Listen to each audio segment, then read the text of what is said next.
ನಾವು ರಾಗಿ ಮುದ್ದೆ ತಿನ್ನೋದ್ರಿಂದ ನಮ್ಮ ಡಯಾಬಿಟಿಸು ಕಂಟ್ರೋಲ್ ಆಗುತ್ತೆ.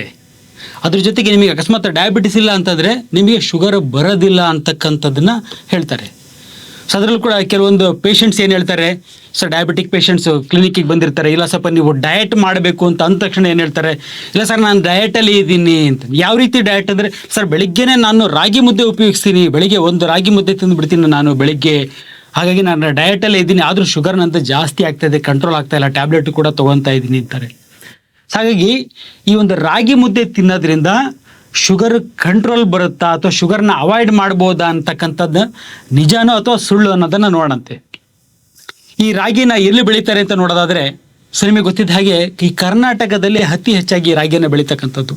ಕರ್ನಾಟಕದಲ್ಲಿ ಅದರಲ್ಲೂ ಕೂಡ ಈ ಸೌತ್ ಕರ್ನಾಟಕ ಅಂದರೆ ನಮ್ಮ ಬೆಂಗಳೂರು ಸುತ್ತಮುತ್ತ, ತುಮಕೂರಲ್ಲಿ, ಗುಬ್ಬಿನಲ್ಲಿ, ಈ ಒಂದು ಮೈಸೂರು ಪ್ರದೇಶದಲ್ಲೂ ಕೂಡ ರಾಗಿಯನ್ನು ಯೂಸ್ ಮಾಡ್ತಾರೆ, ಕೋಲಾರದಲ್ಲಿ ಯೂಸ್ ಮಾಡ್ತಾರೆ, ಮಂಡ್ಯ, ಹಾಸನಲ್ಲೂ ಕೂಡ ಅತಿ ಹೆಚ್ಚಾಗಿ ರಾಗಿಯನ್ನು ಬೆಳೀತಾರೆ. ಹಾಗಾಗಿ ಆ ಬೆಳೆಯೋದ್ರಿಂದ ರಾಗಿನ ಅತಿ ಹೆಚ್ಚಾಗಿ ಉಪಯೋಗಿಸ್ತಾರೆ. ಕರ್ನಾಟಕದಲ್ಲಿ ಈ ಭಾಗಗಳಲ್ಲಿ ಬಿಟ್ಟರೆ ಇನ್ನು ಕೆಲವು ಕಡೆ ಈಗೀಗ ಸ್ಟಾರ್ಟ್ ಮಾಡ್ಕೊಂಡಿದ್ದಾರೆ. ಅದನ್ನು ಬಿಟ್ಟರೆ ಕರ್ನಾಟಕದಲ್ಲಿ ಬೇರೆ ರಾಜ್ಯಗಳಲ್ಲೂ ಕೂಡ ಈ ರಾಗಿಯನ್ನು ಬೆಳೀತಾರೆ, ಬಟ್ ತುಂಬ ಕಡಿಮೆ ಪ್ರಮಾಣದಲ್ಲಿ ಬೆಳೀತಾರೆ. ಎಲ್ಲಿಂತ ನೋಡೋದಾದರೆ ಆಂಧ್ರ ಪ್ರದೇಶದಲ್ಲಿ, ತಮಿಳುನಾಡಲ್ಲಿ, ಈ ಮಹಾರಾಷ್ಟ್ರದಲ್ಲಿ, ಒಡಿಸ್ಸಾದಲ್ಲಿ, ಉತ್ತರಾಖಂಡ್ ಮತ್ತು ಜಾರ್ಖಂಡ್ ಇಲ್ಲೂ ಕೂಡ ಈ ರಾಗಿನ ಬೆಳೀತಾರೆ, ಬಟ್ ತುಂಬಾ ಕಡಿಮೆ. ಅತಿ ಹೆಚ್ಚಾಗಿ ರಾಗಿಯನ್ನು ಬೆಳೀತಕ್ಕಂಥದ್ದು, ಅತಿ ಹೆಚ್ಚಾಗಿ ರಾಗಿನ ಉಪಯೋಗಿಸ್ತಕ್ಕಂಥದ್ದು ಕರ್ನಾಟಕದಲ್ಲಿ, ಅದರಲ್ಲೂ ಕೂಡ ಬೆಂಗಳೂರಿನ ಸುತ್ತಮುತ್ತ ಪ್ರದೇಶದಲ್ಲಿ. ಸರಿ, ಈ ರಾಗಿ ಮುದ್ದೆನಲ್ಲಿ ಏನಿರುತ್ತೆ ಅಂತ ನಾವು ನೋಡೋದಾದರೆ, ಇದರ ಒಂದು ಕಾಂಪೋಸಿಷನ್ ಬಂದ್ಬಿಟ್ಟು ಕಾರ್ಬೋಹೈಡ್ರೇಟ್ ಅಂದರೆ ಗ್ಲೂಕೋಸಿನ ಅಂಶ ಬಂದ್ಬಿಟ್ಟು 60-75% ಇರುತ್ತೆ. ಗ್ಲೂಕೋಸ್ ಅಂಶ 60-75%. ಸೊ ನೆಕ್ಸ್ಟ್ ಇನ್ನು ಪ್ರೋಟೀನಿಗೆ ಬರೋದಾದರೆ 7-8% ಪ್ರೋಟೀನ್ ಇರುತ್ತೆ. ಫ್ಯಾಟ್ ಅಂಶ ಬಂದ್ಬಿಟ್ಟು 1-2% ಇರುತ್ತೆ. ನೆಕ್ಸ್ಟ್ ಇರ್ತಕ್ಕಂಥದ್ದು ಫೈಬರ್ ಅಂಶ ಬಂದ್ಬಿಟ್ಟು 10-20% ಫೈಬರ್ ಅಂಶ ಇದರಲ್ಲಿರುತ್ತೆ. ನೆಕ್ಸ್ಟ್ ಇದರ ಜೊತೆಗೆ ಮುಖ್ಯವಾಗಿ ಏನಂತಂದರೆ ಒಂದಿಷ್ಟು ಮಿನರಲ್ಸ್ಗಳು ಸ್ವಲ್ಪ ಯಥೇಚ್ಛವಾಗಿ ಇದರಲ್ಲಿರುತ್ತೆ. ಅದರಲ್ಲೂ ಕೂಡ ಒಂದು ಕ್ಯಾಲ್ಶಿಯಂ ಅಂಶ ಸ್ವಲ್ಪ ಜಾಸ್ತಿ ಇರುತ್ತೆ. ಕ್ಯಾಲ್ಶಿಯಂ ಬಂದ್ಬಿಟ್ಟು 100 ಗ್ರಾಮ್ನಷ್ಟು ಮುದ್ದೆ, ಚಿಕ್ಕ ಮುದ್ದೆನಲ್ಲಿ ನಿಮಗೆ ಸುಮಾರು 350 ಮಿಲಿಗ್ರಾಮ್ನಷ್ಟು ನಿಮಗೆ ಕ್ಯಾಲ್ಶಿಯಂ ಸಿಗುತ್ತೆ. ಕ್ಯಾಲ್ಶಿಯಂ ಅಲ್ಲದಲ್ಲಿ ಇನ್ನಷ್ಟು ಮಿನರಲ್ಸ್ಗಳು, ಐರನ್ ಇರುತ್ತೆ, ಮೆಗ್ನೀಷಿಯಂ ಇರುತ್ತೆ, ಪೊಟ್ಯಾಷಿಯಂ ಇರುತ್ತೆ, ಹಾಗೂ ಫಾಸ್ಫರಸ್ ಕೂಡ ಈ ಒಂದು ರಾಗಿ ಮುದ್ದೆನಲ್ಲಿ ಸಿಗುತ್ತೆ. ಟೋಟಲ್ ಆಗಿ ಹೇಳಬೇಕು ಅಂತಂದರೆ, ಇನ್ನು ಜನರಲ್ ಆಗಿ ಹೇಳಬೇಕು ಅಂತಂದರೆ ರಾಗಿ ಮುದ್ದೆ ಆರೋಗ್ಯಕ್ಕೆ ಒಳ್ಳೆಯದು.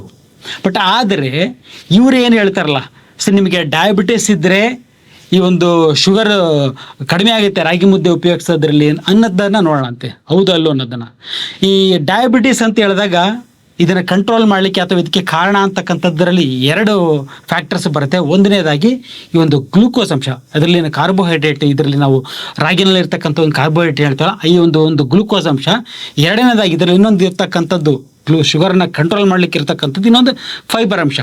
ಈ ಗ್ಲೂಕೋಸ್ ಶುಗರ್ ಲೆವೆಲನ್ನು ಜಾಸ್ತಿ ಮಾಡುತ್ತೆ, ಇನ್ನೊಂದು ಕಡೆ ಇರ್ತಕ್ಕಂಥ ಈ ಒಂದು ಫೈಬರ್ ಅಂಶ ಶುಗರ್ ಲೆವೆಲನ್ನು ಕಂಟ್ರೋಲ್ ಮಾಡೋದ್ರೆ ಹೆಲ್ಪ್ ಮಾಡುತ್ತೆ. ಇವೆರಡು ಈ ರಾಗಿನಲ್ಲಿ ಎಷ್ಟಿದೆ, 60-75% ಗ್ಲೂಕೋಸ್ ಇದೆ, ಇನ್ನು 10-20% ನಿಮಗೆ ಫೈಬರ್ ಅಂಶ ಸಿಗುತ್ತೆ. ಸರಿ, ಈಗ ಬೇರೆ ಬೇರೆ ಪದಾರ್ಥಗಳ, ನಾನು ಸರ್ ರಾಗಿ ಯೂಸ್ ಮಾಡಲ್ಲ, ಬೇರೆ ಯೂಸ್ ಮಾಡ್ತೀನಿ. ಸರಿ, ರೈಸನ್ನು ಯೂಸ್ ಮಾಡ್ತೀನಿ. ನಿಮ್ಮ ರೈಸಲ್ಲಿ ಎಷ್ಟು ಕಾರ್ಬೋಹೈಡ್ರೇಟ್ ಅಂದರೆ ಗ್ಲೂಕೋಸ್ ಸಿಗುತ್ತೆ ಅಂತಂದರೆ ಅದರಲ್ಲೂ ಕೂಡ ಹೆಚ್ಚು ಕಡಿಮೆ ಇಷ್ಟೇ, ಅಂದರೆ 60-75% ಗ್ಲೂಕೋಸ್ ಸಿಗುತ್ತೆ ರೈಸ್ನಲ್ಲಿ. ಬಟ್ ಇನ್ನು ಫೈಬರ್ ಅಂಶ ಅಂತ ಬಂದರೆ ರೈಸ್ನಲ್ಲಿ ನಿಮಗೆ 1-5% ಫೈಬರ್, ಅಂದರೆ ರಾಗಿಗೆ ಕಂಪೇರ್ ಮಾಡಿದರೆ ಅಕ್ಕಿನಲ್ಲಿ ಫೈಬರ್ ಅಂಶ ಸ್ವಲ್ಪ ಪ್ರಮಾಣದಲ್ಲಿ ಕಡಿಮೆ. ಸರಿ ಆಯಿತು, ಅಕ್ಕಿ ಬಿಡಿ. ನೆಕ್ಸ್ಟ್ ಇರ್ತಕ್ಕಂಥದ್ದು ಗೋಧಿನಲ್ಲಿ ಏನು ನೋಡ್ತೀರಾ, ಅದರಲ್ಲಿ ನೋಡಿದರೆ ಈಗೇನು ಮತ್ತೆ ಕಾರ್ಬೋಹೈಡ್ರೇಟ್ ಅಂದರೆ ಗ್ಲೂಕೋಸ್ ಅಂಶ ಬಂದ್ಬಿಟ್ಟು, ಮತ್ತು ಅದರಲ್ಲೂ ಕೂಡ 60-75% ಕಾರ್ಬೋಹೈಡ್ರೇಟ್ ಅಂದರೆ ಗ್ಲೂಕೋಸ್ ಅಂಶ ಇರುತ್ತೆ. ಇನ್ನು ಫೈಬರ್ ಅಂತ ನೋಡೋದಾದರೆ 10-15%. ನೀವು ಗೋಧಿನಲ್ಲಿ 10-15% ಫೈಬರ್ ಅಂಶ ಇದೆ. ನೆಕ್ಸ್ಟ್ ಇಲ್ಲ ಜೋಳ ತಿಂತಕ್ಕಂಥವ್ರಿಗೆ ಹೇಳೋದು ನಾನು, ನಿಮ್ಮ ಜೋಳದಲ್ಲಿ 60-70% ಗ್ಲೂಕೋಸ್ ಅಂಶ ಇದೆ. ನೆಕ್ಸ್ಟ್ ಫೈಬರ್ ಬಂದ್ಬಿಟ್ಟು 15-20% ಇದೆ. ನೋಡಿ, 4 ರಾಗಿ, ಅಕ್ಕಿ, ಗೋಧಿ ಮತ್ತು ಜೋಳ, 4ರಲ್ಲೂ ಗ್ಲೂಕೋಸ್ ಅಂಶ ಅಂತ ನೋಡಿದಾಗ ನಾವು ಸೇಮ್, ಆಲ್ಮೋಸ್ಟ್ ಪ್ರತಿಯೊಂದರಲ್ಲೂ ಕೂಡ ಸೇಮ್ ಗ್ಲೂಕೋಸೇ ಇದೆ. 70-75% ಗ್ಲೂಕೋಸ್ ಅಂಶ ಇದೆ, ಅದರಲ್ಲಿ ಯಾವುದೇ ಒಂದು ಬದಲಾವಣೆ ಇಲ್ಲ. ಶುಗರ್ ಜಾಸ್ತಿ ಆಗೋದ್ರಲ್ಲಿ 4 ಕೂಡ ಸೇಮ್ ಕಾಂಟ್ರಿಬ್ಯೂಷನ್ ಇದೆ. ಇನ್ನು ಈ ಕಡೆ ಬಂದು ನಾವು ಫೈಬರ್, ಶುಗರ್ ಕಂಟ್ರೋಲ್ ಮಾಡಲಿಕ್ಕೆ ಇರ್ತಕ್ಕಂಥದ್ದು ಫೈಬರ್ ಅಂತ ನೋಡೋದಾದರೆ ಅಕ್ಕಿನಲ್ಲಿ ಸ್ವಲ್ಪ ಪ್ರಮಾಣದಲ್ಲಿ ಕಡಿಮೆ ಇದೆ ಅನ್ನೋದನ್ನು ಬಿಟ್ಟರೆ, ಇನ್ನು ರಾಗಿ, ಗೋಧಿ ಮತ್ತು ಜೋಳ ಇವು 3ರಲ್ಲೂ ಕೂಡ 20%, 10-20% ನಮಗೆ ಫೈಬರ್ ಅಂಶ ಸಿಗುತ್ತೆ. ಹಾಗಾಗಿ ಬರೀ ರಾಗಿ ತಿನ್ನೋದ್ರಿಂದ ನಮ್ಮ ಶುಗರ್ ಕಂಟ್ರೋಲ್ ಆಗುತ್ತೆ, ಬೇರೆದಕ್ಕೆ ಕಂಪೇರ್ ಮಾಡಿಬಿಟ್ಟು ನೀವು ರಾಗಿನೇ ಯೂಸ್ ಮಾಡಿ ಅಂತ ಹೇಳ್ತಾರಲ್ಲ, ಅದು ಸಂಪೂರ್ಣವಾಗಿ ತಪ್ಪು ಮಾಹಿತಿ.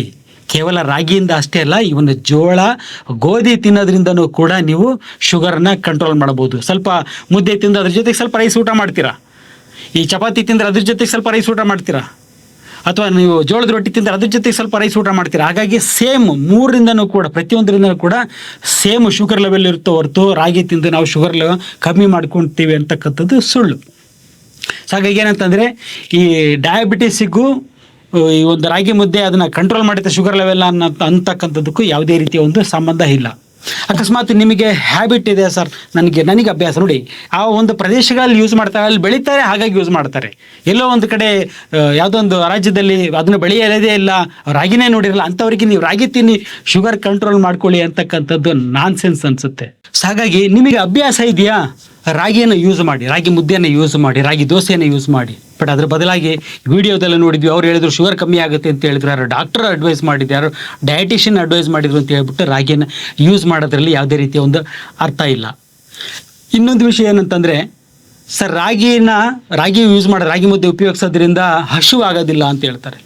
ಹೌದು, ಅದು ಇತ್ತು, ಯಾವಾಗ ಮುಂಚೆ ಒಂದು ಕಾಲದಲ್ಲಿತ್ತು, ನಮ್ಮ ತಾತನ ಕಾಲದಲ್ಲಿತ್ತು. ಯಾವ ರೀತಿ ಅಂತಂದರೆ, ಸೊ ಮುದ್ದೆನ ಮಾಡಿದಾಗ ಯಾವ ರೀತಿ ಮುದ್ದೆ ಇರ್ತೈತಿ ಅಂದರೆ, ಎಷ್ಟು ಗಟ್ಟಿ ಇರ್ತೈತಿ ಮುದ್ದೆ ಅಂತಂದರೆ, ಮುದ್ದೆನ ನಾವು ಬೆರಳಲ್ಲಿ ಮುರಿಯೋಕೆ ಆಗ್ತಾ ಇರಲಿಲ್ಲ. ಸೊ ಮುದ್ದೆ ಮುರಿಲಿಕ್ಕೆ ಪೂರ್ತಿ ಕೈಯನ್ನು ಯೂಸ್ ಮಾಡಬೇಕಾಯ್ತು, ಪೂರ್ತಿ ಹಿಂಗೆ ಕೈಯಲ್ಲಿ ಹಿಂಗೆ ತೆಗೆದು ನಾವು ಈ ಹಿಂಡಿ ಇದನ್ನು ಮಾಡಿಕೊಂಡು ತಿನ್ನಬೇಕಾಗಿತ್ತು. ಅಂದರೆ ಅಷ್ಟು ಗಟ್ಟಿ ಇರ್ತಾ ಇತ್ತು, ಅಷ್ಟು ಹಾರ್ಡಾಗಿದ್ದು. ಬೆಳಗ್ಗೆ ತಿಂದು ಹೋಗಿದ್ರು ಅಂತ ಅಂದರೆ ಅವರು ಸಂಜೆವರೆಗೂ ಹಸಿವು ಆಗ್ತಾ ಇರಲಿಲ್ಲ. ಬೆಳಗ್ಗೆ ಒಂದು ಸಲ ಮುದ್ದೆ ಊಟ ಮಾಡಿ ಹೋಗ್ತಾ ಇದ್ರು, ಮತ್ತು ರಾತ್ರಿ ಒಂದು ಸಲ ಬಂದುಬಿಟ್ಟು ಊಟ ಮಾಡ್ತಾ ಇದ್ರು. ಬಟ್ ಇವತ್ತಿನ ಮುದ್ದೆ ಹೇಗಿದೆ ಅಂತ ನೋಡಿ, ನಿಮಗೆ ತೋರಿಸ್ತೀನಿ ಇಲ್ಲಿ ನೋಡಿ. ಬೆರಳಲ್ಲಿ ಕಿತ್ತಾಕ್ಬೋದು ನಾವು, ಅಷ್ಟು ಸಾಫ್ಟಾಗಿರುತ್ತೆ. ಇಷ್ಟು ಸಾಫ್ಟಾಗಿರ್ತಕ್ಕಂಥ ಮುದ್ದೆನ ಸರ್ ನಾವು ತಿಂದುಬಿಟ್ಟು ಎಷ್ಟು 2 ರಿಂದ 3 ಗಂಟೆ ಅಥವಾ 4 ಗಂಟೆ ಅಷ್ಟೇ ಇರ್ಲಿಕ್ಕಾಗುತ್ತೆ ಹೊರತು ಬೆಳಗ್ಗೆಯಿಂದ ರಾತ್ರಿವರೆಗೂ ಅಂದರೆ ಹಸಿವಾಗೋದಿಲ್ಲ ಮುದ್ದೆ ತಿಂದರೆ ಅಂತಕ್ಕಂಥದ್ದು ಕಾನ್ಸೆಪ್ಟ್ ಇದ್ದಿದ್ದು ಮುಂಚೆ. ಯಾಕೆಂದರೆ ಅಲ್ಲಿ ಗಟ್ಟಿಯಾಗಿರ್ತಾ ಇತ್ತು, ಈಗ ಸಾಫ್ಟ್, ತುಂಬ ಮೆದುವಾಗಿರ್ತದೆ. ಆಲ್ಮೋಸ್ಟ್ ಮಲ್ಲಿಗೆ ಥರನೇ ಅಷ್ಟೊಂದು ಸಾಫ್ಟಾಗಿ ಬರ್ತಾ ಇರ್ತಕ್ಕಂಥ ಮುದ್ದೆಯನ್ನು ಕೂಡ, ಅಷ್ಟು ಸಾಫ್ಟ್ ಇರ್ತಕ್ಕಂಥ ಮುದ್ದೆಯನ್ನು ಕೂಡ ನೋಡ್ತೀವಿ. ಅಂಥ ಮುದ್ದೆ ತಿಂದಾಗ ಬೇಗ ಹಸಿವಾಗ್ತಕ್ಕಂಥದ್ದು ಸಹಜ. ನನಗಂತೂ ರಾಗಿ ಮುದ್ದೆ ಇಷ್ಟ, ಯಾಕಂದರೆ ನಾವು ಹುಟ್ಟು ಬೆಳೆದಾಗ್ಲಿಂದನೂ ರಾಗಿ ಮುದ್ದೆನ ಯೂಸ್ ಮಾಡ್ತಾ ಬಂದಿದ್ದೀವಿ. ಸೊ ಹಾಗಾಗಿ ನಿಮಗೆ ಅಭ್ಯಾಸ ಇದ್ದರೆ, ನಿಮಗೆ ಇಷ್ಟ ಇದ್ದರೆ ಮಾತ್ರ ರಾಗಿನ ಯೂಸ್ ಮಾಡಿ. ನಾನು ಪ್ರತಿದಿನ ಯೂಸ್ ಮಾಡ್ತೀನಿ, ಯಾಕಂದರೆ ನನಗಿದು ಇಷ್ಟ. ಮುಂಚೆಯಿಂದನೂ ಚಿಕ್ಕ ವಯಸ್ಸಿಂದನೇ ತಿಂದ ಬಂದಿದ್ದೀನಿ. ಸೊ ಹಾಗೆ ಇನ್ನೊಂದಿಷ್ಟು ರಾಗಿ ಬಗ್ಗೆ ಇನ್ನೊಂದಿಷ್ಟು ಇನ್ಫಾರ್ಮೇಷನನ್ನು ಮುಂದಿನ ದಿನಗಳಲ್ಲಿ ಕೊಡ್ತೀನಿ. ನಗ್ನಾಗ್ತಾ ಇರಿ, ಆರೋಗ್ಯವಾಗಿರಿ. ನಮಸ್ಕಾರ.